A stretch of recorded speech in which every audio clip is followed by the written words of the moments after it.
राधे राधे दोस्तों, जय श्री कृष्णा। ओम नमो भगवते वासुदेवाय। आप सब कैसे हैं? हमें आशा है कि आप सब अच्छे होंगे, कुशल मंगल होंगे। आज मैं आपके लिए लेकर आई हूँ अपरा एकादशी की व्रत कथा।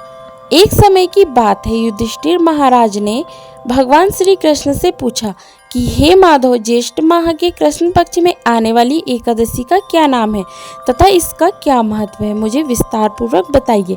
इस पर श्री कृष्ण बोले कि युधिष्ठिर, आपने जन कल्याण के लिए बहुत ही उपयोगी प्रश्न पूछा है। ज्येष्ठ माह के कृष्ण पक्ष में आने वाली एकादशी का नाम अपरा एकादशी है। यह एकादशी प्रेत योनि में गए हुए जीवात्मा को मुक्ति प्रदान करती है। इसलिए इस एकादशी के दिन अपने पूर्वजों का ध्यान करते हुए व्रत का पालन करना चाहिए। पुरातन समय में एक महीध्वज नाम का एक महान राजा राज्य करता था। वह बहुत ही धार्मिक था। उसके राज्य में उसकी प्रजा बहुत ही शांतिपूर्वक रहती थी। उस राजा का एक छोटा भाई था, उसका नाम था वृद्धध्वज। वह अत्यंत क्रूर और अन्याय करने वाला था। वह अपने बड़े भाई की लोकप्रियता से बहुत ही चिढ़ता था और द्वेष के कारण एक दिन उसने एक ऐसा क्रूर कर्म किया जिसकी कल्पना भी असंभव है। रात्रि के समय वह महल में गया। उसने अपने भाई महीध्वज की हत्या कर दी और उसके शव को बेरहमी से नगर के बाहर एक पीपल के पेड़ के नीचे गाड़ दिया। इस प्रकार राजा महीध्वज की अकाल मृत्यु होने के कारण राजा को प्रेत योनि प्राप्त हुई और वह उसी पेड़ पर रहने लगे और वहां पर आने जाने वाले लोगों को परेशान करने लगे, इधर उधर भटकने लगे। और एक समय ईश्वर की इच्छा से महान ऋषि धौम्य पीपल के पास से गुजर रहे थे। तब उन्हें उस प्रेत के होने का आभास हुआ। अपने तपोबल से उन्होंने उस प्रेत को देखा और यह भी जान लिया कि उसकी यह दुर्दशा कैसे हुई थी। उदार मन वाले ऋषि ने प्रेत की योनि में रहने वाले राजा को पेड़ के नीचे उतारा और उन्हें परलोक विद्या का दान दिया। करुणा से वशीभूत होकर ऋषि ने राजा को प्रेत योनि से मुक्ति प्रदान करने हेतु अपरा एकादशी का अनुष्ठान किया और उन्होंने एकादशी का पुण्य फल राजा को अर्पित कर दिया। इस पुण्य फल से प्राप्त होते ही राजा महीध्वज की प्रेत योनि से मुक्ति हो गई और वह ऋषि को धन्यवाद देते हुए दिव्य विमान से विराजमान होकर बैकुंठ को चले गए।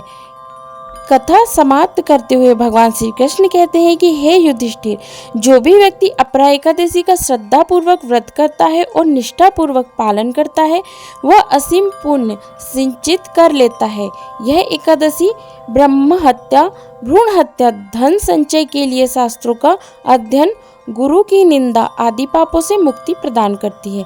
शास्त्रों में मनुष्य जीवन में करने योग्य कुछ पुण्य कर्म बताए गए हैं, जैसे कि कार्तिक माह में पुष्कर में स्नान करना, काशी में महाशिवरात्रि का पालन करना, गया में पिंडदान करना, पुष्कर में स्नान करना, माघ माह में प्रयाग में स्नान करना, स्वर्ण का दान देना, भूमि का दान देना आदि।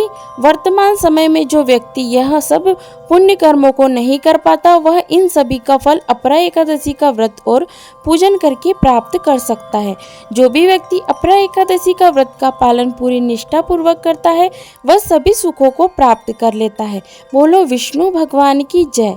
तुलसी महारानी नमो नमो, हरि की पटरानी नमो नमो, तुलसी महारानी नमो नमो, हरि की पटरानी नमो नमो। धन तुलसी पूर्ण तप कीनो, शालिग्राम वनी पटरानी नमो नमो, तुलसी महारानी नमो नमो। जाके पत्र मंजरी कोमल, श्रीपति कमल चरण लपटानी नमो नमो, तुलसी महारानी नमो नमो।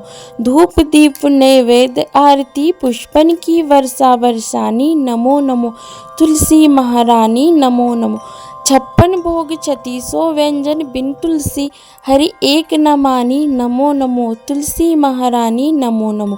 सभी सखी मैया तेरो यस गावे, भक्ति दान दीजिए महारानी नमो नमो, तुलसी महारानी नमो नमो, तुलसी महारानी नमो नमो, हरि की पटरानी नमो नमो, तुलसी महारानी नमो नमो। तुलसी मैया की जय। आशा करती हूँ आपको वीडियो पसंद आया होगा। वीडियो पसंद आए तो लाइक कीजिएगा, शेयर कीजिएगा और हमारे चैनल को सब्सक्राइब कीजिएगा।